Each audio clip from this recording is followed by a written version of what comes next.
Hi hello ನಮಸ್ಕಾರ welcome back to my YouTube channel. So ಇವತ್ತಿನ recipe ಬೇಳೆ ಸಾಂಬಾರು ಹೇಗೆ ಮಾಡೋದು ಅಂತ ನೋಡೋಣ. ಮೊದಲನೇದಾಗಿ ಕುಕ್ಕರ್ಗೆ ನಾನು ಡೈರೆಕ್ಟಾಗಿ ಆಯಿಲ್ ಹಾಕ್ಕೊಳ್ತಾ ಇದ್ದೀನಿ. ಸ್ಟಾರ್ಟಿಂಗೇ ಸೀಸನಿಂಗ್ ಮಾಡ್ಕೊಳ್ತಾ ಇದ್ದೀನಿ.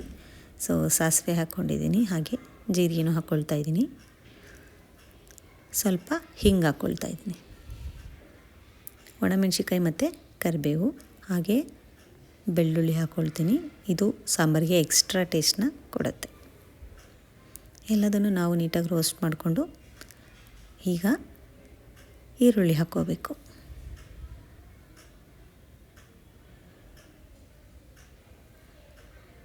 ನೋಡಿ, ಅದು ಸ್ವಲ್ಪ ಟ್ರಾನ್ಸ್ಪರೆಂಟ್ ಆಯಿತು. ಆಗ ನಾನು ಟೊಮೆಟೊ ಹಾಕ್ಕೊಂಡೆ. ನೀವು ಸೀಸನಿಂಗ್ ಲಾಸ್ಟಿಗೆ ಕೂಡ ಮಾಡ್ಕೋಬೋದು. ಈರುಳ್ಳಿಯಿಂದ ಸ್ಟಾರ್ಟ್ ಮಾಡಿ ಎಲ್ಲ ಸಾಂಬಾರು ಆದ ನಂತರ ಸೀಸನಿಂಗ್ ಮಾಡ್ಕೋಬೋದು, ಏನು ತೊಂದರೆ ಇಲ್ಲ.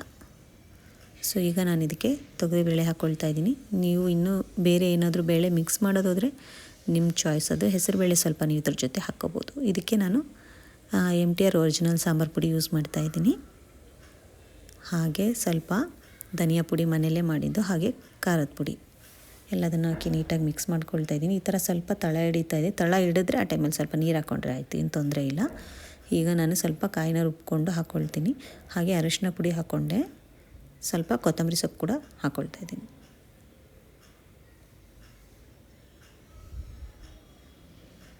ಸ್ವಲ್ಪ ಕಾಯಿ ಹಾಕ್ಕೊಂಡಿದ್ವಲ್ಲ, ಅದನ್ನು ನೀಟಾಗಿ ಬ್ಲೆಂಡ್ ಮಾಡಿಕೊಂಡು ನಾವೀಗ ಇದಕ್ಕೆ ಸೇರಿಸ್ಕೋಬೇಕು. ನೀರು ನೋಡ್ಕೊಳ್ಳಿ, ಅಕಾರ್ಡಿಂಗ್ಲಿ ನಿಮಗೆ ಎಷ್ಟು ತಿಕ್ನೆಸ್ ಬೇಕಾಗುತ್ತೆ ಅಂತ ನೋಡ್ಕೊಂಡು ಹಾಕ್ಕೊಳ್ಳಿ. ಹೇಗೂ ಬೇಳೆ ನಾವು ವಿಜಿಲ್ ಕೂಗಿಸಿದಾಗ ಸ್ವಲ್ಪ ಸ್ಮ್ಯಾಶ್ ಆಗೇ ಆಗುತ್ತೆ. ಆಬ್ವಿಯಸ್ಲಿ ಸಾಂಬಾರು ತಿಕ್ಕಾಗೇ ಬರುತ್ತೆ. ನೀವಿಲ್ಲಿ ಕಾಯಿ ರಸನ ಈ ಥರ ಸ್ಕಿಪ್ ಮಾಡ್ಬೋದು, ಏನು ತೊಂದರೆ ಇಲ್ಲ, ಅದು ಕೂಡ ಟೇಸ್ಟಿಯಾಗಿ ಬರುತ್ತೆ. ನಾವಿನ್ನೂ ಅರ್ಜೆಂಟಲ್ಲಿದ್ದೀವಿ, ತುಂಬ ಸಿಂಪಲ್ ಸಾಂಬಾರು ಬೇಕು ಅನ್ನೋರು ಕಾಯಿ ತುರಿದು ಹಾಕ್ಕೊಳ್ದೆ ಹಾಗೆ ಕೂಡ ಮಾಡ್ಕೊಬೋದು, ಏನು ತೊಂದರೆ ಇಲ್ಲ. ನಾನು ಎಷ್ಟು ನಮಗೆ ಬೇಕೋ ನೋಡ್ಕೊಂಡು ನೀರು ಹಾಕ್ಕೊಂಡಿದ್ದೀನಿ. ಹಾಗೆ ಒಂದು 2 to 3 ವಿಷಲ್ಸ್ ಸಾಕು. ಅಷ್ಟು ವಿಷಲ್ಸ್ನ ನಾನಿಲ್ಲಿ 2 ವಿಷಲ್ಸ್ ಕೂಗಿಸ್ಕೊಂಡಿದ್ದೀನಿ ಅಷ್ಟೇ. ಸ್ವಲ್ಪ ಎಲ್ಲ ವಿಷಿಲೆಲ್ಲ ಹೋಗಿ ಆರಿದ ಮೇಲೆ ತೆಗಿಬೇಕು. ನೋಡಿದ್ರಾ, ಸೂಪರಾಗಿ ಸಾಂಬಾರು ರೆಡಿ ಆಯಿತು. ಸೊ ಈ ಕನ್ಸಿಸ್ಟೆನ್ಸಿ ಪರ್ಫೆಕ್ಟ್ ಅನಿಸುತ್ತೆ.